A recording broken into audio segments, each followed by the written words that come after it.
నమస్కారం అండి, this is #you.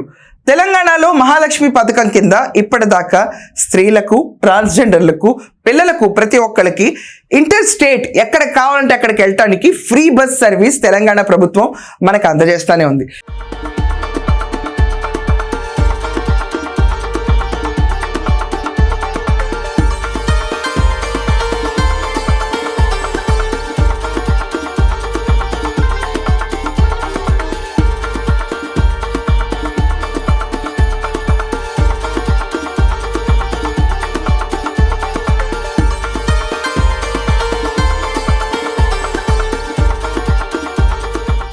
Revanth Reddy గెలవటానికి ఇది ఒక మెయిన్ రీజన్. ఈ రోజు బ్రేకింగ్ న్యూస్ చూసుకుంటే పురుషులకు కూడా ఫ్రీ బస్ ఏంటిదని చెప్పి ఆలోచిస్తున్నారా? జస్ట్ ఒక్కసారి సినాప్సిస్లోకి వెళ్తే మనం అర్థం చేసుకుంటే స్త్రీలకి మొత్తం తెలంగాణలో ఎక్కడ కావాలంటే అక్కడ తిరగటానికి పల్లె వెలుగు అవనండి, ఎక్స్ప్రెస్ అవనండి, మొత్తం తెలంగాణలో స్త్రీలకి ఫ్రీ బస్, పిల్లలకి ఫ్రీ బస్, ట్రాన్స్జెండర్స్కి ఫ్రీ బస్. ఆల్రెడీ మనం చూసుకుంటే దివ్యాంగులకి ఫ్రీ బస్ కాదు, 100 రూపీస్ టికెట్ ఉంటే 50 రూపీస్ వరకే పే చేయాలి. 50% పైగా టికెట్ రేట్ల పైన వాళ్ళకి ఒక రకమైన ఫ్రీ సోలాస్ ఇచ్చారు. మనం అబ్జర్వ్ చేస్తే ఇప్పుడు దివ్యాంగులకు కూడా ఫ్రీ బస్ కావాలి అని చెప్పి రాష్ట్ర ప్రభుత్వానికి చాలా మంది రిక్వెస్ట్లు పెట్టగా రాష్ట్ర ప్రభుత్వం దాన్ని ఓకే చేసి ఈ రోజు దివ్యాంగుల పురుషులకు కూడా ఫ్రీ బస్ రాష్ట్రం అంతటా ఎక్కడ కావాలంటే అక్కడ తిరగచ్చు. ఇప్పటిదాకా 50% పే చేసిన పురుషులు కూడా ఇక్కడి నుంచి అది కూడా పే చేయాల్సిన అవసరం లేదు. తెలంగాణ బార్డర్ వరకు ఎక్కడెక్కడ తిరగాలన్నా ఇంటర్ స్టేట్ హాయిగా తిరగచ్చు. ఇది తెలంగాణ ప్రభుత్వం రేవంత్ రెడ్డి సర్కార్ తీసుకున్న కొత్త డెసిషన్.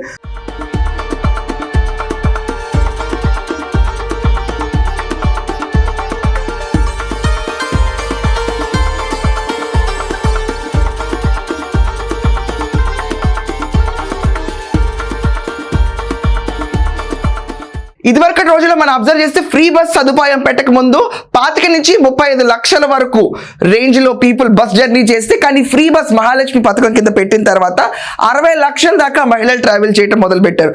ఈ లెక్కను ఇప్పుడు దివ్యాంగులందరికీ కూడా ఫ్రీ బస్ పురుషులకు ఇస్తే గనక ఇంకా ఆధిక్యంగా బస్సులు కొనాలి రీతిలో ఈ రోజు తెలంగాణ ప్రభుత్వం ముందడుగేస్తుంది. ఈ తరహాగా మనం అబ్జర్వ్ చేస్తే ఇప్పటికీ స్త్రీలకి ఫ్రీ బస్ మహాలక్ష్మి పథకం కింద, బాలులకు, చిన్నపిల్లలకు ఫ్రీ బస్, ట్రాన్స్జెండర్స్కి ఫ్రీ బస్, దివ్యాంగుల్లో పురుషులకు ఫ్రీ బస్. ఈ రకంగా చూసుకుంటే తెలంగాణ గవర్నమెంట్ రేవంత్ రెడ్డి సర్కార్ ప్రతి ఒక్క క్యాడర్ని టచ్ చేస్తూ వాళ్ళ రిక్వెస్ట్ని బేస్ చేసుకుని ట్రావెలింగ్ కెపాసిటీ ప్రతి ఒక్కరికి లేనప్పుడు వాళ్ళందరికీ హెల్ప్ చేస్తూ ఫ్రీ బస్ సదుపాయాన్ని తీసుకొచ్చారు.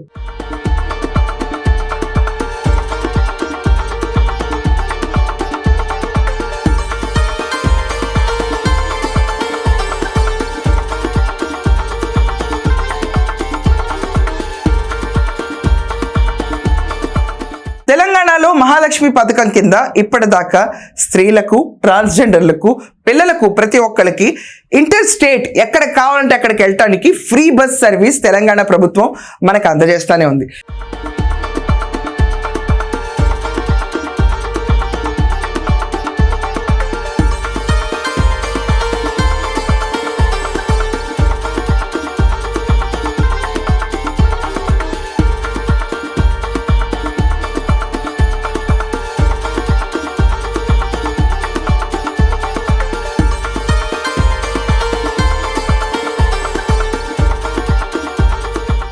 రేవంత్ రెడ్డి గెలవటానికి ఇది ఒక మెయిన్ రీజన్. ఈ రోజు బ్రేకింగ్ న్యూస్ చూసుకుంటే పురుషులకు కూడా ఫ్రీ బస్ ఏంటిదని చెప్పి ఆలోచిస్తున్నారా?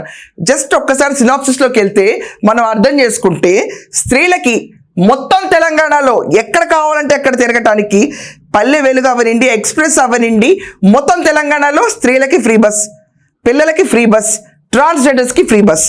ఆల్రెడీ మనం చూసుకుంటే దివ్యాంగులకి ఫ్రీ బస్ కాదు, 100 రూపీస్ టికెట్ ఉంటే 50 రూపీస్ వరకే పే చేయాలి. 50% పైగా టికెట్ రేట్ల పైన వాళ్ళకి ఒక రకమైన ఫ్రీ సోలాస్ ఇచ్చారు.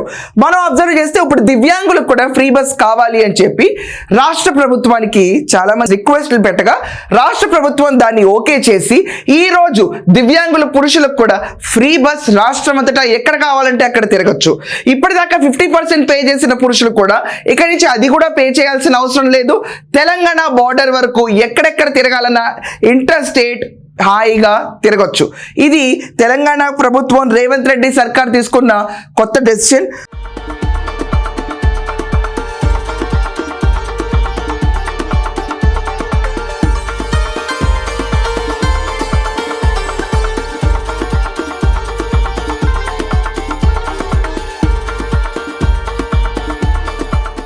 ఇదివరకటి రోజుల్లో మనం అబ్జర్వ్ చేస్తే ఫ్రీ బస్ సదుపాయం పెట్టక ముందు 25 నుంచి 35 లక్షల వరకు రేంజ్ లో పీపుల్ బస్ జర్నీ చేస్తే, కానీ ఫ్రీ బస్ మహాలక్ష్మి పథకం కింద పెట్టిన తర్వాత 60 లక్షల దాకా మహిళలు ట్రావెల్ చేయడం మొదలు పెట్టారు. ఈ లెక్కను ఇప్పుడు దివ్యాంగులందరికీ కూడా ఫ్రీ బస్ పురుషులకు ఇస్తే గనక ఇంకా ఆధిక్యంగా బస్సులు కొనాలి రీతిలో ఈ రోజు తెలంగాణ ప్రభుత్వం ముందడుగేస్తుంది.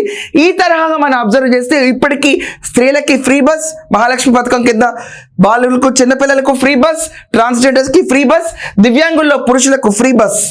ఈ రకంగా చూసుకుంటే తెలంగాణ గవర్నమెంట్ రేవంత్ రెడ్డి సర్కార్ ప్రతి ఒక్క క్యాడర్ని టచ్ చేస్తూ వాళ్ళ రిక్వెస్ట్ బేస్ చేసుకుని ట్రావెలింగ్ కెపాసిటీ ప్రతి ఒక్కరికి లేనప్పుడు వాళ్ళందరికీ హెల్ప్ చేస్తూ ఫ్రీ బస్ సదుపాయాన్ని తీసుకొచ్చారు.